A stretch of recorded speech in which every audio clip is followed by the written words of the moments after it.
اس وقت یہاں قوم شعیب، جنہیں قوم مدین یا اصحاب المتافقات بھی کہا جاتا ہے، وہ قوم آباد تھی جو ان لاووں کی زد میں آ کر ان کے نیچے دب گئی۔ ان آتش فشاؤں کے پھٹنے سے ان پر پگھلے ہوئے لاوے یعنی جلتے ہوئے پتھروں کی بارش ہوئی، اور وہ قوم اس لاوے تلے دب کر نشان عبرت بن گئی۔ اور ناظرین، اس موضوع پر آئندہ الگ سے تفصیل کے ساتھ بات کی جائے گی۔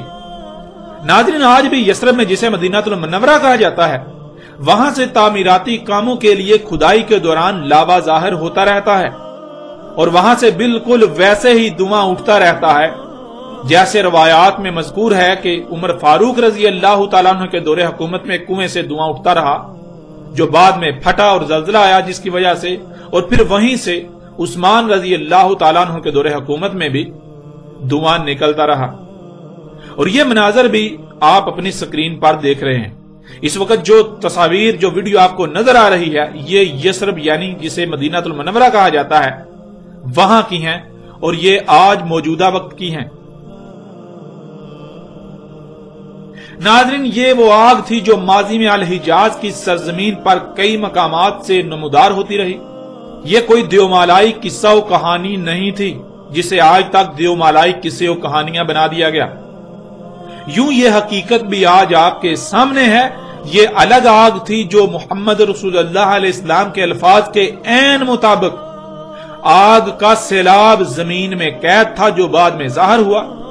لیکن یہ وہ آگ کا سیلاب نہیں تھا، وہ آگ نہیں تھی جو اس وقت زمین کی گہرائیوں میں ٹھنڈی حالت میں پڑی تھی، جسے قرب قیامت ساتھ نکلنا تھا، جس سے اڑنے والی مخلوقات نے اڑنا تھا، جس نے بادلوں کی طرح اڑنا تھا، جس سے خارج ہونے والی دخان یعنی گیسوں نے پوری دنیا کی فضا میں بھر جانا تھا۔ ناظرین، اب حقیقت ہر لحاظ سے آپ کے سامنے ہے، اب فیصلہ آپ کے اپنے ہاتھ میں ہے۔ چونکا دینے والے حقائق آپ کے سامنے ہیں۔ دنیا کی کوئی طاقت ان کی تردید، ان کا رد نہیں کر سکتی، ان کو غلط ثابت نہیں کر سکتی۔ اب فیصلہ آپ کے اپنے اختیار میں ہے، فیصلہ آپ کے اپنے ہاتھ میں ہے۔ چاہے تو ہر لحاظ سے حق کھل جانے کے بعد اسے تسلیم کرتے ہوئے دنیا و آخرت میں فلاح کا سودا کریں، اور چاہیں تو انکار کر کے دنیا و آخرت میں عظیم ہلاکت کا سودا کریں۔ یہ فیصلہ آپ کو کرنا ہے۔ ہمارا مقصد صرف اور صرف حق کو پہنچانا تھا، جو الحمدللہ احسن طریقے سے آپ تک پہنچا رہے ہیں۔ ناظرین، اب ان لوگوں سے سوال ہے جو ابھی تک دجال کے انتظار میں ہیں، جن کے نزدیک ابھی دجال آیا ہی نہیں، کہ جب قرب قیامت ساتھ زمین کی گہرائیوں میں چٹانی تہ سے نکلنے والی آگ، جو کہ الساعۃ کی اشراط و علامات میں سے تھی، دجال کو اس کے نکلنے سے پہلے ظاہر ہونا تھا، پہلے نکلنا تھا، اور دجال کے ظہور کے بعد اس آگ نے نکلنا تھا، تو جب آج وہ آگ بھی نکل چکی جس نے دجال کے ظہور کے بہت بعد میں اور آخر میں جا کر نکلنا تھا، تو پھر دجال ابھی تک ظاہر کیوں نہ ہوا؟ دجال کہاں گیا؟ آج دعوت الارض پوری دنیا میں دندناتا پھر رہا ہے، تو پھر دجال ابھی تک ظاہر کیوں نہ ہوا؟ کیونکہ دجال تو دعوت الارض کے بہت پہلے ظاہر ہونا تھا، بہت پہلے نکلنا تھا۔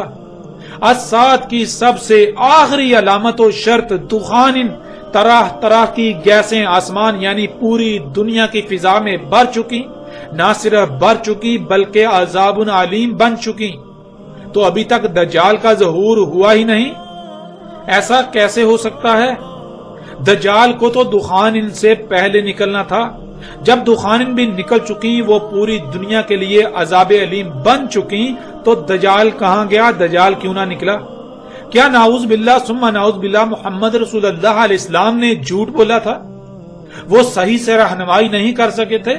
یا پھر آپ نے جو عقائد و نظریات دجال کے بارے میں بنائے ہوئے ہیں وہ باطل ہیں، وہ بے بنیاد ہیں، وہ جھوٹ ہیں؟ اے عقل کے اندھو، اس بات پر غور کرو کہ محمد رسول اللہ علیہ السلام نے کیا کہا تھا۔ محمد رسول اللہ علیہ السلام نے کہا تھا کہ جب دجال نکلے گا اس وقت لوگ اس کو نہیں پہچان پائیں گے، دجال کی موجودگی میں لوگ اسے پہچان نہیں پائیں گے اور اسے اپنا رب بنا بیٹھیں گے۔ جب جن کی موجودگی میں دجال کو نکلنا تھا، جن کی زندگی میں دجال نے موجود ہونا تھا، وہ نہیں پہچان سکیں گے، انہوں نے نہیں پہچان سکنا تھا تو پھر جن کی زندگیوں میں دجال کا تصور تک بھی نہیں تھا، انہوں نے دجال کا پورا خاکہ کیسے بنا دیا؟ ان کی عقلوں میں دجال کیسے آ گیا؟ انہوں نے آج سے پہلے وہ جو تمہارے آباء و اجداد ہیں جن کے پیچھے تم اندھوں کی طرح چلے جا رہے ہو کہ ہمارے اسلاف نے، ہمارے بڑوں نے دجال کے بارے میں یہ لکھا تھا، انہوں نے کہا تھا ایسا ہوگا ویسا ہوگا، اس کے پیچھے بھاگ رہے ہو، ان کی عقلوں میں دجال کیسے آ گیا؟ جن کی زندگیوں میں نکلنا تھا ان کی عقلوں میں آنا ہی نہیں تھا، اور جن کی زندگیوں میں تصور تک نہیں تھا دجال میں، انہوں نے دجال کے پورے خاکے نقشے کھینچ دیے۔ یہ کیسے ہو گیا؟ کیا نعوذ باللہ ثم نعوذ باللہ محمد رسول اللہ علیہ السلام جھوٹے تھے، وہ غلط تھے اور تم سچے؟ اپنی آنکھیں کھولو، اپنی آنکھیں کھولو، ہوش کے ناخن لو، عقل سے کام لو، اس سے پہلے کہ دیر ہو جائے۔ فرات سے قرب قیام الساعت کے وقت ایسی قیمتی ترین شے، ایسا خزانہ جس کے سامنے باقی تمام کی تمام قیمتی سے قیمتی اشیاء کی چمک دمک مان پڑ جانا تھی، جب وہ بھی ظاہر ہو چکی، وہ خزانہ بھی ظاہر ہو چکا، تو پھر دجال ابھی تک کیوں نہ آیا؟ کیونکہ دجال نے تو اس سے بہت پہلے آنا تھا۔ ذرا غور کرو، کیا روایات میں یہ چیز، یہ بات موجود نہیں ہے کہ دجال کا ایک ید، ایک ہاتھ دوسرے کی نسبت لمبا ہوگا؟ اس کا جو لمبا ہاتھ ہوگا اس کو وہ سمندروں میں ڈالے گا، اس کا لمبا ہاتھ سمندروں میں جائے گا، سمندروں میں جا کر سمندر کے نیچے سطح زمین میں سوراخ کر کے اس میں داخل ہو جائے گا اور اس میں سے زمین کے خزانے نکالے گا۔ اے عقل کے اندھو غور کرو، کیا کوئی 5-6 فٹ کا شخص ایسا ہو سکتا ہے کہ اس کا ہاتھ اتنا لمبا ہو کہ جو 5-6 کلومیٹر گہرے سمندر میں داخل ہو اور پھر اس سے بھی نیچے آگے زمین کے اندر 5-6 کلومیٹر گہرائی میں جا کر وہاں سے خزانے نکالے؟ یعنی کیا ایسا ممکن ہے کہ ایک 5-6 فٹ کا ٹھینے قد کا شخص ہو اور اس کا 12 کلومیٹر لمبا ہاتھ ہو؟ کیا ایسا ممکن ہے؟ اے عقل کے اندھو غور کرو، آج یہ سب تمہارے سامنے ہو چکا، آج یہ سب تمہارے سامنے ہو رہا ہے۔ غور کرو، دجال کیا ہونا تھا؟ دجال نے رب ہونا تھا۔ کون سا رب؟ اصل رب یا نقل رب؟ دجال نے نقل رب ہونا تھا۔ تو نقل تو اصل کی آتی ہے، نقل کو اس وقت تک نہیں پہچانا جا سکتا جب تک کہ اصل کی پہچان نہ ہو۔ اگر تم یہ کہتے ہو کہ دجال ایک شخص ہے تو لا محالہ اس کا مطلب یہ ہے کہ تمہارے عقائد و نظریات یہ ہیں کہ دجال چونکہ نقل رب ہے تو اصل جو ہے وہ بھی پھر ایک شخص ہے، یعنی اللہ ایک شخص ہے، ایک 6 فٹ کا شخص ہے۔ تم یہ ثابت کرتے ہو اپنے اعمال سے، اپنے دعووں سے۔ ظاہر ہے نقل تو اصل کی آتی ہے۔ دجال جو کہ اصل نہیں نقل رب ہوگا، اگر وہ 5-6 فٹ کا ایک شخص ہوگا یا اس سے بھی ٹھگنے قد کا ایک شخص ہوگا، ٹیڑھی ٹانگوں والا، گنگریالے بالوں والا، تو پھر بلا شک و شبہ جس کی نقل ہے وہ تو اصل بھی تو ویسی ہی ہوگی نا، کیونکہ نقل تو اصل کی آتی ہے۔ تو غور کرو، کیا اللہ ایسا ہے؟ اگر دجال کو پہچاننا ہے تو پہلے اپنے اصل رب کو پہچانو۔ غور کرو، کون ہے جس نے تمہیں وجود دیا؟ کون ہے جو تمہیں آکسیجن دے رہا ہے؟ آکسیجن کیسے خلق کر رہا ہے؟ کون ہے جو تمہیں کھانے کو رزق دے رہا ہے؟ غور کرو، پیچھے فطرت پر جاؤ۔ تمہارے آباء و اجداد کو جب یہ مشینیں، یہ ایجادات نہیں تھیں تو تب وہ کون سا رزق، وہ رزق کہاں سے آتا تھا؟ اس کائنات میں کون سی ایسی مخلوقات، مشینیں تھیں جو اس رزق کو ان کے لیے خلق کرتی تھی؟ غور کرو، اصل رب سامنے آ جائے گا۔ اصل رب جو ہے وہ بھی مخلوقات کا مجموعہ ہے، لیکن وہ فطرتی مخلوقات، وہ فطرت ہے۔ نقل رب مصنوعی مخلوقات کا مجموعہ ہے۔ یہ ہے اصل اور نقل۔ جب تم نے اصل رب کو پہچان لیا تو نقل رب کو بھی پہچان لوگے۔ یوں حق ہر لحاظ سے تمہارے سامنے ہے۔ اصل رب تمام کی تمام فطرتی مخلوقات کا مجموعہ، وہی مخلوقات آگے مخلوقات کو وجود دے رہی ہیں، وہی مخلوقات دوسری مخلوقات کی ضروریات خلق کر رہی ہیں۔ نقل رب مصنوعی مخلوقات کا مجموعہ۔ اصل رب بالکل پرفیکٹ، جو شے بھی خلق ہوتی ہے مکمل پرفیکٹ، کسی قسم کا اس کا نقصان نہیں، فائدے ہی فائدے اس کے استعمال سے، جیسا استعمال اس کا کرنے کی اجازت دی گئی۔ نقل رب دیکھو یہ مصنوعی جو اشیاء ہیں، مصنوعی مشینیں، یہ مخلوقات انسان کے اپنے ہاتھوں سے خلق کردہ، یہ جو کچھ خلق کر رہی ہیں، ان سے کیا ہو رہا ہے؟ کیا پوری زمین، پوری دنیا فساد زدہ نہیں ہو گئی؟ کیا یہ تمہارے نقل رب دجال نے، جسے تم اپنا رب بنائے ہوئے اپنے لیے مسیح سمجھتے ہو، اس نے پوری دنیا کو فساد زدہ نہیں کر دیا؟ پوری دنیا زمین و آسمانوں میں فساد نہیں کر دیا؟ تباہیاں نہیں آ رہی؟ حقیقت آج ہر لحاظ سے تمہارے سامنے ہے۔ تم اس وقت تک دجال کو نہیں پہچان سکتے جب تک تم اصل رب کو نہیں پہچان لیتے۔ تم سے اگر اصل رب اللہ کے بارے میں سوال کیا جائے تو تمہارے پاس جواب ہے ہی نہیں۔ تم یہ کہتے ہو کہ اللہ کا تو تصور بھی نہیں کیا جا سکتا، اللہ کیسا رب ہے، کیا ہے، اس کا سوچ بھی نہیں سکتے، تصور بھی نہیں کیا جا سکتا۔ جب اصل رب کا تم تصور ہی نہیں کر سکتے تو نقل رب کو کیسے پہچانو گے؟ اے عقل کے اندو ذرا غور کرو، کہاں قرآن میں لکھا ہے، کہاں اللہ نے کہا کہ تم اللہ کو نہیں پہچان سکتے؟ کہاں لکھا ہے؟ پورے قرآن میں تو یہی ایک بات ہے کہ آسمان اور زمینوں میں تمام کی تمام مخلوقات اللہ کی آیات ہیں، ان میں غور و فکر کرو اور اللہ کو پہچانو۔ تم ان میں غور و فکر کرو گے تو اللہ تک پہنچ جاؤ گے، اللہ کو پہچان جاؤ گے، اللہ کو جان جاؤ گے۔ تم جان لو گے تمہارا رب کون ہے، کیا ہے، کیسا دکھتا ہے، تم سب جان لو گے۔ لیکن تم نے اللہ کو بھی اپنے عقائد و نظریات کا ایک حصہ بنا دیا، تم نے اپنے ہی عقائد و نظریات کو اللہ کا نام دے لیا۔ جو اللہ ہے اس کا تمہیں علم ہی نہیں ہے، تم نے اپنے ہی باطل عقائد کو اللہ کا نام دے لیا۔ جو اصل رب ہے، جو اللہ ہے، تم اسے اللہ نہیں کہتے، تم اپنے عقائد کو، اپنے جھوٹے باطل نظریات کو اللہ کہتے ہو۔ اگر تمہارے عقائد اور نظریات کا رد کیا جائے، ان کو جھٹلایا جائے، ان کا انکار کیا جائے تو تم اپنے عقائد کا انکار اللہ کا انکار ٹھہرا دیتے ہو، اللہ کا انکار قرار دیتے ہو۔ تو اے عقل کے اندو غور کرو اس سے پہلے کہ دیر ہو جائے۔ یہ آگ جس کو آج ہر لحاظ سے واضح کیا جا چکا، یہ آگ تو دجال سے پہلے نکلنا تھی، جس کے لیے دجال کا پہلے موجود ہونا شرط تھا، لازم تھا۔ تو تم لوگوں سے یہ سوال ہے کہ کدھر گیا تمہارا دجال؟ جب یہ سب کچھ ہو چکا، آگ بھی نکل چکی، دخان عذاب علیم بن چکی، دابت الارض پوری دنیا میں دندنا رہا ہے، جب یہ سب کچھ ہو چکا تو تمہارا دجال کہاں گیا؟ اس کو تو ان سب سے پہلے آنا تھا، دجال کی وجہ سے ہی تو یہ سب ہونا تھا۔ تو غور کرو، تمہارا دجال ابھی آیا ہی نہیں۔ اے عقل کے اندو غور کرو، تم بنی اسرائیل کی مسل ہو، جو بنی اسرائیل نے کیا تھا تم نے بھی وہی کرنا تھا۔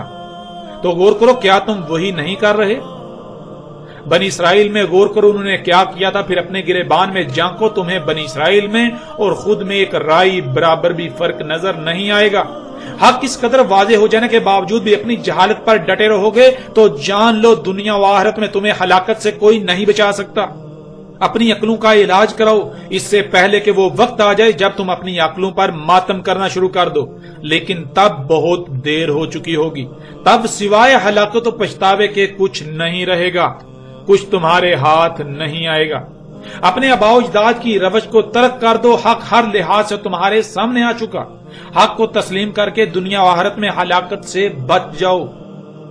اے علماء کے نام پر، رہنماؤں کے نام پر انسانوں کی رہنمائی کے دعوے داروں، ان لوگوں کی آخرت کے بارے میں سوچو جو اندھوں کی طرح تمہارے پیچھے چل رہے ہیں۔